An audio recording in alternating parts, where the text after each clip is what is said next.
Hello guys. അപ്പോൾ guys നമ്മുടെ ഒരു ഈവനിങ് വ്ളോഗാണ് ഗായ്സ്. അപ്പോൾ വൈകിട്ടത്തെ ഒരു വ്ളോഗ് എടുക്കാമെന്ന് വെച്ചിട്ടുണ്ടായിരുന്നു. അപ്പോൾ നമ്മുടെ പ്രകൃതി രമണീയമായ കാഴ്ചകളൊക്കെയാണ് ഗായ്സ്. നമ്മുടെ വീടിൻ്റെ മേളിൽ നിന്നായിരുന്നു. നമ്മുടെ വീടിൻ്റെ മേളിൽ നിന്ന് കുറച്ചും കൊഞ്ചുണക്കാൻ ഇട്ടിട്ടുണ്ടായിരുന്നു. അപ്പോൾ അതൊന്ന് എടുക്കാൻ വേണ്ടിയിട്ട് കയറിയതാണ്.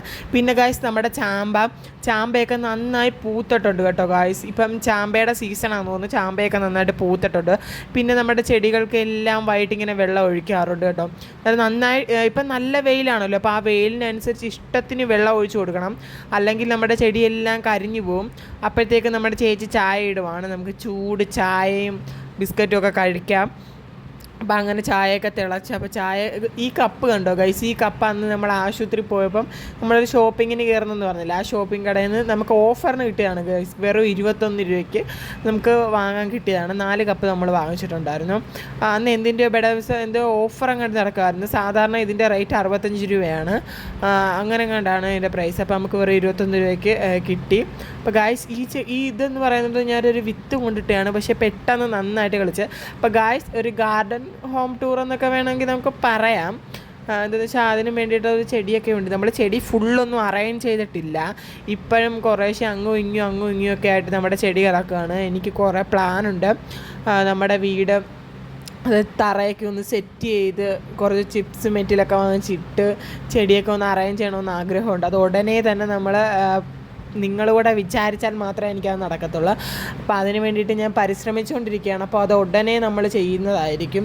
പിന്നെ കാഴ്ച ആ ഒരു റോസ കണ്ടില്ല, ആ ഒരു ഈ റോസയെല്ലാം ഉണങ്ങി നിൽക്കുന്ന റോസയുടെ ഇല ഉണ്ടെങ്കിൽ ആ ഇലയെല്ലാം മൊത്തം മുഴുവനെ പിച്ചി കളഞ്ഞ് വെറും കമ്പായിട്ട് നിർത്തിയിട്ട് നിങ്ങൾ നന്നായിട്ട് ശരിക്കും വെള്ളം ഒഴിച്ച് കൊടുക്കുകയാണെങ്കിൽ നിങ്ങൾക്ക് നന്നായിട്ട് പുതിയ ഇല വന്ന് പുതിയ മുട്ട് വരും.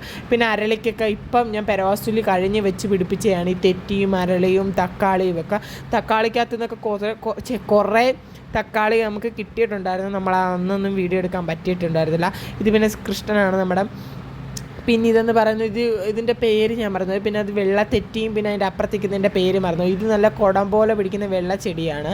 പിന്നെ ഇതൊക്കെ കുറേ ഇലച്ചെടികളാണ് ഗൈസ്. നമ്മൾ ഒടിച്ചൊടിച്ച് വെച്ച് കിളിപ്പിച്ചിട്ടുള്ളതാണ്. ഇതെല്ലാം ഒടിച്ച് വെച്ചിട്ടുള്ളതാണ്. പിന്നെ ഇത് ഞാൻ ഇവിടെ വെച്ച് കൊടുത്തിട്ടുണ്ട്. ഒരു ഭംഗിയാണ് ഇത് കാണുന്നത്. ഇത് പിന്നെ ഇതിൻ്റെ ഇല തിന്നാൻ പറ്റുന്നതാണ് കേട്ടോ, ഒരു പുളിയില. പിന്നെ ഫ്രണ്ട്സൊക്കെ വന്നിട്ടുണ്ടായിരുന്നു. പിന്നെ കുറച്ച് നേരം സംസാരിച്ചൊക്കെ നിന്ന് നമ്മൾ. അത് കഴിഞ്ഞ് പിന്നെ നമ്മൾ ചെടിയിലേക്ക് പോയി. ഇത് ഞാൻ അകത്ത് റീപ്പോർട്ട് ചെയ്യുന്ന വെച്ചിരിക്കുന്ന ചെടിയാണ്. നല്ല ചെടിയാണ് കേട്ടോ. പിന്നെ ഇതെല്ലാം അകത്ത് വെക്കുന്നതാണ്. പിന്നെ ഗൈസ് നമ്മൾ തേങ്ങയില്ലായിരുന്നു, തേങ്ങ പറക്കാൻ പോയപ്പോൾ അവിടുത്തെ വീടിനരികെ കായലും ചന്ദ്രസൂര്യൻ അങ്ങനെ അടിപൊളിയായിട്ട് നമ്മൾ അവിടെ നിന്ന് ഊഞ്ഞാലൊക്കെ ഉണ്ടായിരുന്നു. ഊഞ്ഞാലാടുവാണ്. നമ്മുടെ കമ്മണിയും ഉണ്ടായിരുന്നു. കമ്മണിയുടെ കൂടെ ഒക്കെ ഇരുന്ന് ഊഞ്ഞാലൊക്കെ ആടി നല്ല അടിച്ച് പൊളിച്ച് ചില്ല് ചെയ്ത്. അപ്പോൾ ഗൈസ് തേങ്ങ പറക്കാൻ വേണ്ടിയിട്ടാണ് നമ്മൾ അവിടെ പോയത്. പണ്ടത്തെ വള്ളവും ഇതും എല്ലാം കാണുമ്പോൾ ഭയങ്കര ഇതാണല്ലേ. അപ്പോൾ ഗൈസ് ഇന്നത്തെ ഈ ഒരു ഈവനിങ് വ്ളോഗ് എല്ലാവർക്കും ഇഷ്ടപ്പെട്ടെന്ന് വിചാരിക്കുന്നു. ഇഷ്ടപ്പെട്ടെങ്കിൽ ലൈക്ക് ചെയ്യുക, കമൻറ്റ് ചെയ്യുക, സബ്സ്ക്രൈബ് ചെയ്യുക. പെട്ടെന്ന് തന്നെ പുതിയൊരു വീഡിയോ. ബൈ.